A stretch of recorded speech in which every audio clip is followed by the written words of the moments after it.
Friday, December 29. St. Thomas Becket. Focus. Whoever says he abide in me ought to walk in the same way in which he walked. St. Thomas Becket, Chancellor of England and later Archbishop of Canterbury, was murdered in his cathedral by 4 knights loyal to King Henry II. His crime was defending the rights of the Church over the state. Like St. John the Baptist, he accepted death rather than renounce his beliefs. We cannot endure martyrdom if we do not truly abide in Christ. For if we are rooted in Jesus, we will invariably walk the way that he walked. That is, embracing death for the principles of the faith. Dying for the faith is a sure sign that the person abides in Christ.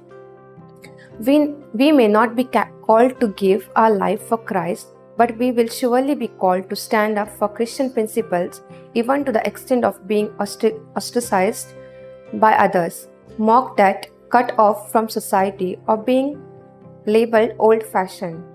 Defending the rights of the unborn, rejecting the gay culture that is gradually permeating our society, speaking out in defense of the weak and the marginalized, doing what is right even though it goes against the dictates of the world, and living an upright and honest life, all this indicate that we truly abide in Jesus and that we are walking in the way that he walked. Fruit. Let me fearlessly defend the precepts of my faith whenever required.